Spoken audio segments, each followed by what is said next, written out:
காலை வணக்கம். மன்னர்வழி இன்று நாம் ஈரோடுல இனிக்கும் இலக்கணம் அப்படின்ற பகுதியில தமிழாய் எழுதுவோம் என்ற இலக்கண பகுதியை நாம் இப்பொழுது பார்ப்போம். இதுல பார்த்தோம் என்ன சொல்றோம், இந்த தமிழாய் எழுதுவோம் அப்படின்னு என்ன சொல்ல பார்த்தோம் என்றால், நாம் இலக்கணம் நாம் எதுக்கு கற்றுக்கொள்கிறோம்?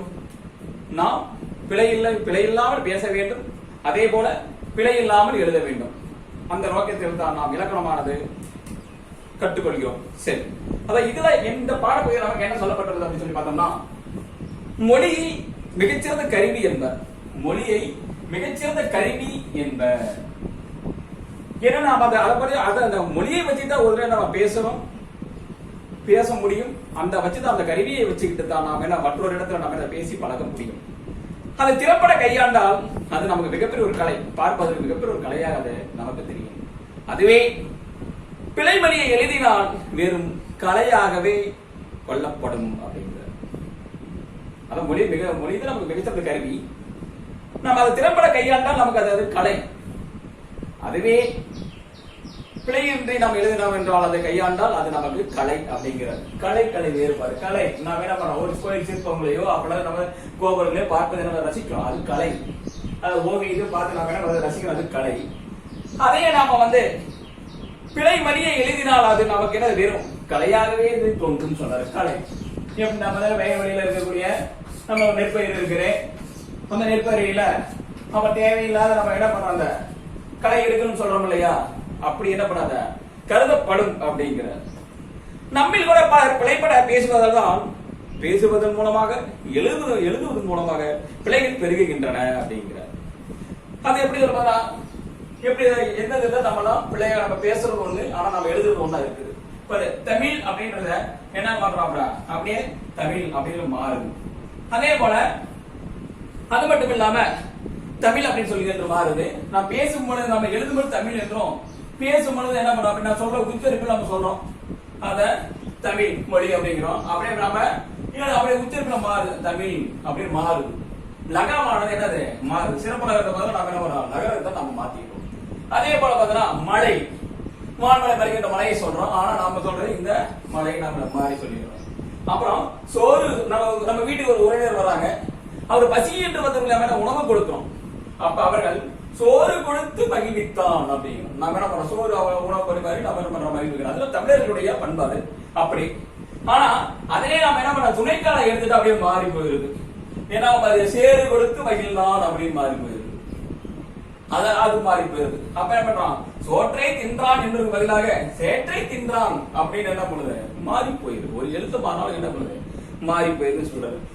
அதே போலதான் இந்த வாழைப்பழம் அப்படின்னு நம்ம சொல்றோம் உச்சரிப்போம். ஆனா அதுல எப்படி மாறினது, வாழைப்பழம் வருது சொல்ற ஒரு மாதிரி வாழைப்பழம், இந்த மாதிரி நகரத்து பிற வாழைப்பழம், அப்புறம் சில பேர் வாழைப்பழம் அப்படின்னு அவங்களுடைய உச்சரிப்புகள் எல்லாமே மாறி போயிருது.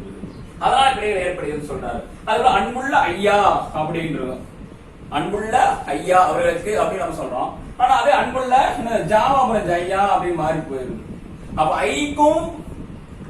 ஐக்கும் அப்ப அந்த ஜாவுக்கும் வித்தியாசம் நம்ம என்ன பண்ணணும், அது தெரிஞ்சுக்கணும். அந்த உச்சரிப்புல வேறுபாடுகள் தெரிஞ்சாதான் நம்ம பிழையெல்லாம் என்ன பண்ண முடியும், ஓரளவுக்கு நாம் எழுத முடியும், முற்றிலுமாக பிழையை தவிர்க்க முடியும். அதே போல ஜப்பான் அப்படின்னு என்ன வருது, இந்த ஐபான் அப்படின்னு போட்டுறாங்க. அதே போல பார்த்தோம்னா சில இது இப்படி என்னது மாறி வந்துருது. அதே போல பார்த்தோம்னா பாண்டிய பேரரசன் மீன் பொறித்தான் அப்படின்றது. பாண்டிய பேரரசன் மீன் செடுத்து பொறித்தான் அப்படின்னு வழக்கு.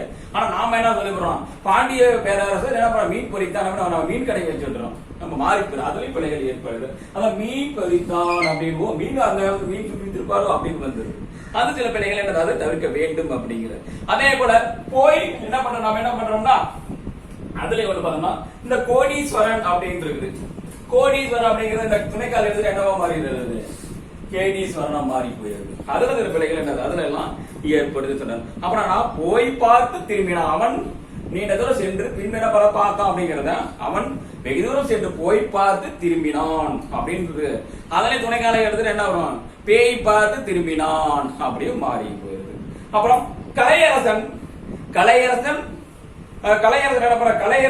அப்படிங்கிறது போது நாம என்ன பண்றோம்னா, ஒரு கலையரசன் கலையில் சிறந்தவன் அப்படின்னு நம்ம சொல்றோம். கலையரசன் கலையில் என்ன பண்றான், அவன் சிறந்தவன். அதுவே நாம இந்த இடத்துல கலையரசன் கலையில் சிறந்தவன் இருக்கோம். அதை துணைக்காக அவனை போட்டுட்டோம் என்ன பண்ணுவோம், காலை அரசன் கலையில் சிறந்தவன் அப்படி மாறி போயிடுது. அதனால எந்த இடத்துல துணைக்கால போடணும், எந்த இடத்துல துணைக்கால போடக்கூடாது, அதை நாம என்ன பண்ணணும் பார்த்தோம். இல்லாட்டி எல்லாமே என்ன பண்ணுது, எல்லாமே மாறி போயிடும். இப்படி எல்லாம் இருக்கக்கூடியதா படிப்பவர்கள் இடத்துல மிகப்பெரிய ஒரு ஐயம். அதெல்லாம் என்ன சொல்ற, அவர் ஐய குண்டு எலும்பு எழுந்துகின்றது அப்படின்னு என்ன பண்றாரு நமக்கு இதுல சொல்றாங்க. அதே போல மலைக்காற்று வாங்கினான், மலைக்காற்று வாங்கினான் அப்படின்னு இருக்கும். ஏன்னா மலைக்காற்று வாங்கினா நமக்கு தெரிஞ்சுன்னு இருக்கும். அதனால அதை விட்டுவிட்டு நாம என்ன பண்றோம், அந்த இடத்துல துணைக்கால போட்டோம்னா மாலை காற்று வாங்கினான் அப்படின்னு வரும். இதை மாலை காற்று காலை காற்று அப்புறம் பிரிக்கிற மாதிரி வாய்ப்பு இருக்கு. அதனால அதையும் நாம் என்ன பண்ணோம், சரியாக நாம் அதை பார்த்து கொள்ள வேண்டும் அப்படின்னு அதான் சொல்றாரு. அதே போல குமார் என்னிடம் இருந்து விடை பெற்றார் அப்படின்னு இருக்கும். அந்த விடை பெற்ற அதுல மாத்தின சில பேர் அவன் மாத்தி என்ன குமார் என்னிடம் இருந்து வடை பெற்றார் அப்படின்னு மாறி பொருள் மாறி போயிடும். விடை வடை அப்படின்னு எல்லாமே மாறி போயிடும். அதே போல நல்ல மனம் படைத்தவர் அப்படின்னு இருக்கும். அப்ப மனம் அப்படிங்கிறது எந்த சொல்லி வரணும், அப்ப நாம நல்ல மனம் படைத்தவர் பொருள் மாறி போயிருது, மனம் மாறி போயிருது. அது எந்த இடத்துல நகரத்தை நம்ம பயன்படுத்துறோம் அந்த அதை சரியாக நாம் என்ன பண்ண பயன்படுத்த வேண்டும். அதே போல புலிக்கறி சாப்பிட்டேன் அப்படின்னு நம்ம சொல்லிட்டு இருக்கோம். புலிக்கறி அப்படின்னா அது வேற மாதிரி போயிடும். புலி அப்புறம் நாம மாத்திட்டோம்னா என்ன இருக்கும், புலி நம்ம மரத்துல புளிய மரத்துல அந்த மரத்துல நம்ம சொல்ற பதில நம்ம காட்டுல வர புலிக்கு மாறி போயிடும். அப்புறம் ஓஹோ புலிக்கறி சாப்பிட்டியா அப்படின்னு என்ன பண்றாங்க, மனத்துறையில வந்து நம்மள என்ன பண்ணுவாங்க, கூட்டிட்டு போயிடுறாங்க. சாப்பிட்டா நம்மள சும்மா ஓடாது. அதெல்லாம் என்ன, அதனால இப்படிப்பட்ட நம்ம என்னது இப்படியோட பிழைகள் எல்லாம் ஏற்படுகிற வாய்ப்புகள் நிறைய இருக்கு. அதனாலதான் என்ன சொல்றோம், அதை நாம என்ன பண்ணணும்னா பேசும்போது ஒன்னா இருக்குது, எழுதும் போது ஒன்னா இருக்குது. அதனாலதான் நாம உச்சரிப்புகளை சரியாக நாம் மனதில் உள்வாங்கிக்கிட்டோம்னா இது போன்ற பிழைகள் எல்லாம் ஏற்படாம நம்ம என்ன பண்ணலாம், நாம் எழுத முடியும் அப்படின்னு இதெல்லாம் சொல்றாரு. அது மட்டும் இல்லாம தமிழை பிழையில்லாமல் எழுத முடியும் என்ற ஐயம் கொள்ள தேவையில்லை. மொழியை உணர்ந்தும் இலக்கண விதிகளை அறிந்தும் கவனத்துடன் எழுதினாலே பிழைகளை நாம என்ன பண்ணலாம், முற்றிலுமாக நாம தவிர்க்க முடியும். அதுக்கு சிறிதளவு முயற்சியும் பயிற்சியும் தவறில்லாமல் எழுத துணை புரியும். முயற்சி இருக்கணும், பயிற்சி இருக்கணும். அதான் முடிந்தால் முயற்சி இல்லாவென்றால் பயிற்சி செய் அப்படி என்பது போல அதுக்கு தகுந்த போல என்ன பண்றோம், அது இருந்தால் தான் தவறு இல்லாம நாம என்ன பண்ண முடியும், எழுத முடியும் அப்படின்னு சொல்றாரு. அதில் கூட பார்த்தா மொழியில கூட பார்த்தோம்னா இந்த நானா வேறுபாடுகள், நகர வேறுபாடுகள், லாளா வேறுபாடுகள் அதுல இருக்கு இல்லையா, அதை பற்றி தெளிவில்லாம இருக்கின்றன. அதனாலதான் என்ன பிள்ளைகள் வருதுன்னு சொல்றாரு. அதுல கூட பார்த்தோம்னா இதுல நாம இந்த நாலா வேறுபாடு இல்லையா, அதெல்லாம் பார்த்தோம்னா நமக்கு இந்த நானா வேறுபாடுகள், அப்புறம் பார்த்தோம்னா அப்புறம் நாடா வேறுபாடுகள், அப்புறம் நகர வேறுபாடுகள் இதெல்லாம் இருக்கு இல்லையா. இந்த நகர வேறுபாடு அதான் சொல்றாரு. அப்புறம் பார்த்தோம்னா மேல் விலங்கு கீழ் விலங்கு அப்படி அது பாத்துக்கணும். அப்புறம் கொம்புகள் பாருங்க, மேல் கொம்பு இருக்கு இல்லையா, கொம்பு சொல்லி எப்படி போட பாத்துக்கணும். அப்புறம் எந்த இடத்துல துணைக்கால் போடுற இதெல்லாம் பயன்படுத்தும் முறைகள் எல்லாம் நாம என்ன பண்ணதெல்லாம் கவனம். மொத்த கொம்பு போட சொல்றோம் இல்லையா, மொத்த கொம்பு போடுறது, ரெட்டை கொம்பு போடுறது, எந்த இடத்துல துணைக்கால் போடுறது, இதெல்லாம் நாம என்ன பண்ணணும், சரியாக செய்ய வேண்டும். அப்படி இருந்தால் மட்டுமே நாம என்ன பண்ண முடியும், பிழை இல்லாம நாம எழுத முடியும் சொல்றாரு. சொல்லில் எழுத்து பிழை இல்லாத இருக்கலாம், ஆனால் பொருட்பிழை நாம அப்படி நாம பிழையோடு இருந்தோம்னா பொருள் மாறி போயிடும். பொருள் மாறிவிடும். மனம் அப்படி இந்த மனத்துக்கும் மூணு நகரத்துக்கும் அவன் ரெண்டு சொல்லி மனத்துக்கும் வித்தியாசம் இல்லையா. நல்ல மனம் படைத்தவர் யாரு, குமார் அப்படின்னு நாம் சொல்றோம்.